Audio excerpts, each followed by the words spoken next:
Welcome back to Tate Talks NBA episode number 2. Okay, we're going to get right into it because a lot has gone down since last episode, only yesterday. Okay, we're going to get straight into it with what I believe is the biggest news of the day so far is Tobias Harris being traded to the Philadelphia 76ers. I think this is a huge deal. I think it really, giving the Sixers 4 all-star caliber players, I think Tobias Harris is an all-star to me. So giving them 4 all-star caliber players in Jimmy Butler, Joel Embiid, Ben Simmons, and Tobias Harris, I think this raises their chances of contending immensely. I think it gives them all they need. The defense, they can spread the floor. I mean, Tobias Harris is hot. I don't know if he's shooting about 50% from the three-point line, 50% from inside. I mean, his numbers are unbelievable.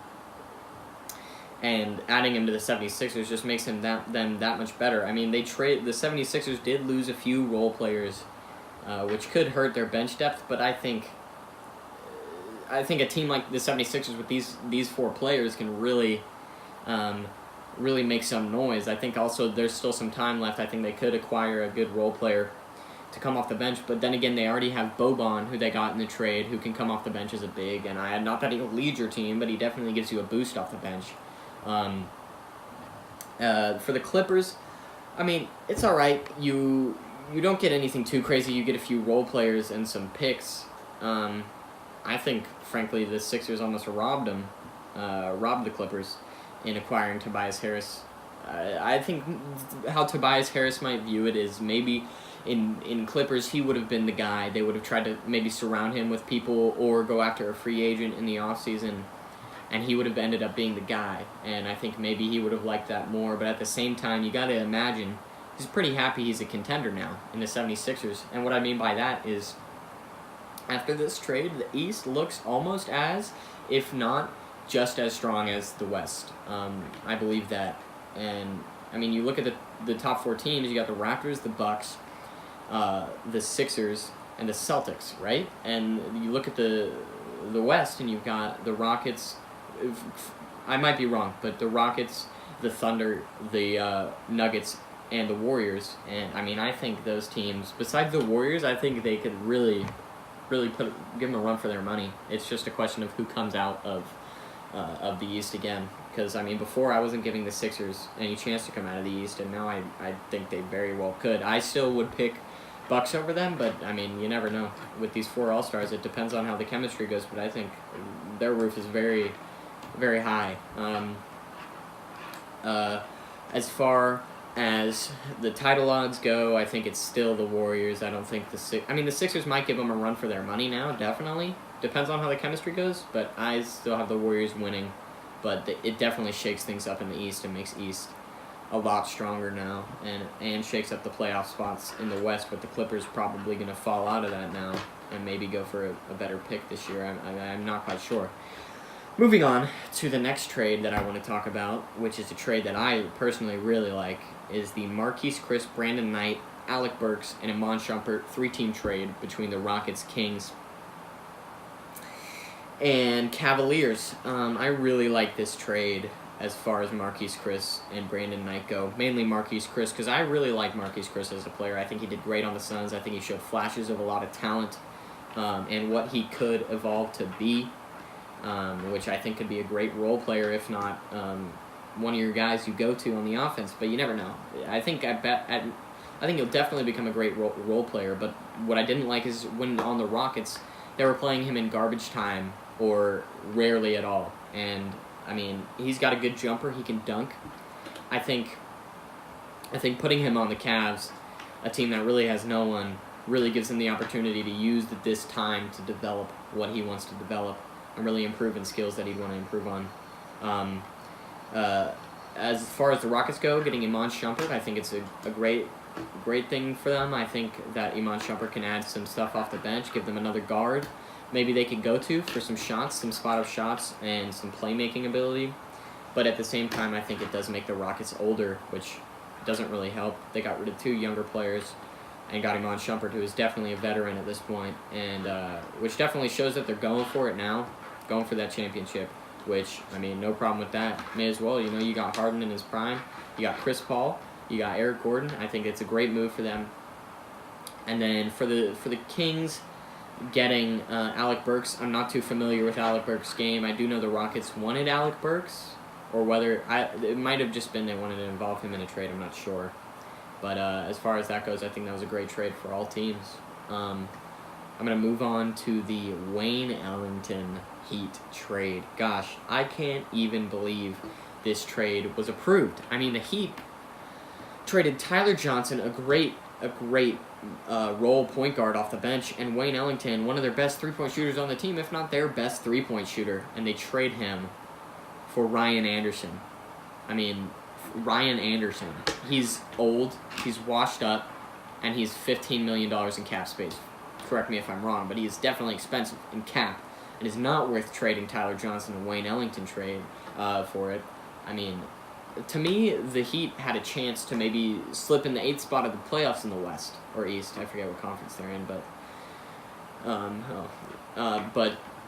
I think they had a chance to maybe slip in the playoffs, and now they've gotten rid of their best three-point shooter and a role point guard and acquired an old guy who hasn't even played this season. Maybe some garbage time with the Suns, but I haven't even seen him play. I don't know what they're doing. I don't know whether they're going to try and tank or something, but they are a high-quality team, and I would have loved to see him in the playoffs. You know, Dwayne Wade one more time before he retires would have been amazing, but now that this trade has happened, gosh, I don't know. I don't think they have a very good chance of making the playoffs now, for sure. Next thing, I'm going to move on to the Jabari Parker Bulls trade.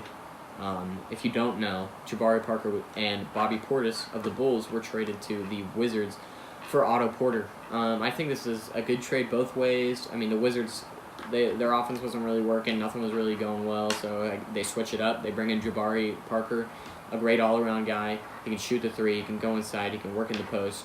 You also bring in Bobby Portis, a great role power forward. Good on any team, I really imagine. And Otto Porter goes to the Bulls. I think he could really add stuff to the team. Three-point shooting, an older presence to really advise the younger guys like Lauri Markkanen. I think it's great both ways. I mean, it's not a blockbuster per se, but I think it's definitely something to look at in the future. The next big point I wanted to get in is Anthony Davis. I wanted to talk about Anthony Davis, and in the recent hours, we found out that the Lakers trade is probably not going to happen as of now, and that I don't think he'll get traded this season. But the Lakers say that it's pretty dull. The Pelicans aren't offering much, so I think that's out of the question as far as before the trade deadline goes. But honestly, if I'm the Pelicans and I'm looking at that offer where you got offered Brandon Ingram, Kyle Kuzma, Lonzo Ball, I think it was Zubats and Beasley, and 2 first-round picks, I mean, if I'm the Pelicans, I'm accepting that trade. I don't know where you're going to find much better of a trade for that, especially after all this drama, seeing what it's done to the Lakers' chemistry. I think that's the best offer you're going to get. I mean, and looking at that they didn't accept that, I think one of the biggest reasons they're not trading him is because it's the Lakers. Honestly, I believe that. I believe that they don't want to give Anthony Davis to the Lakers. I think if any other team was offering this to them, they'd accept it. But because it's the Lakers, I think they're trying not to let LeBron team up with Anthony Davis for whatever reason, whether that's coaching staff or players. But I think that's the biggest reason. But recent news is Anthony Davis saying that New York is just as pleasing to him as the Lakers. I think that's huge. I think that's massive. I don't think New York will be able to deal with him before the trade deadline, but the offseason, I mean, they could trade Dennis Smith Jr. Some picks, the Mavericks picks they acquired, and DeAndre Jordan, and get Anthony Davis. Bringing in Anthony Davis, who's under a lower contract for the next year, and then you have all that cap space. I mean, with Anthony Davis there, who wouldn't want to sign there? I mean, possibilities are endless. Kevin Durant, Klay Thompson, Kyrie Irving. I mean, I love that idea, the idea of Anthony Davis going to New York. And personally, if anything's going to happen, it's going to be New York, honestly. I don't think they're going to want to give him to the Lakers, possibly the Celtics. which is actually the next point I wanted to get into. The Celtics talking about that no player is they're not restricting any players in the trade. Like, they will trade anybody. And I frankly don't know why you would do that. Why you would trade someone like Tatum for Anthony Davis when Anthony Davis has gone out and said that is a rental for him. He's not staying there.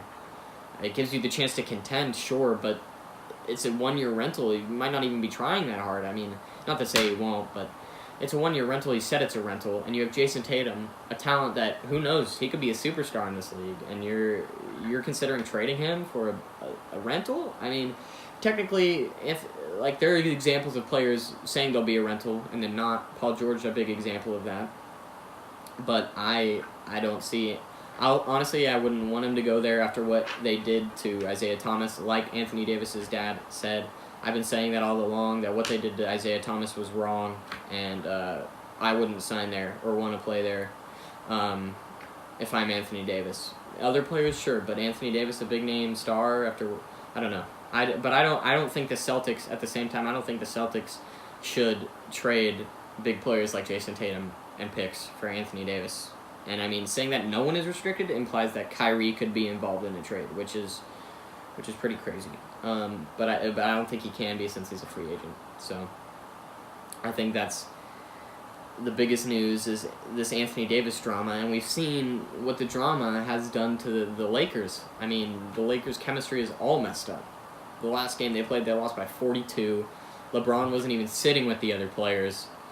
And, I mean, the players were, like not playing as a team. I mean, I think a guy like Kuzma isn't too bothered. I think Brandon Ingram's not too bothered. But I think the chemistry definitely is affected with LeBron. Just this information being so public. I just think the GM, the coach, and the owner are just not on the same page. They don't know what they want. And they're going way too hard. I think that trade would have been a mistake. But, I mean, we'll see how it pans out. Looking forward in the NBA, I think it's definitely something to keep your eye on with all this Anthony Davis talk, seeing if he plays the rest of the season. And I think definitely looking forward, the East is going to make some noise this year in the playoffs and the regular season. We'll see what happens with the 76ers and Tobias Harris. We'll see what happens with Marquise Chris on the Cavaliers. We'll see what happens with that god-awful trade in the Heat. Jabari Parker on the Wizards. And any other trades that may happen after I make this video. So that's it for today. Let me know if you enjoyed. Definitely leave a comment and a like, and subscribe if you're new. I'd really appreciate it. And signing off.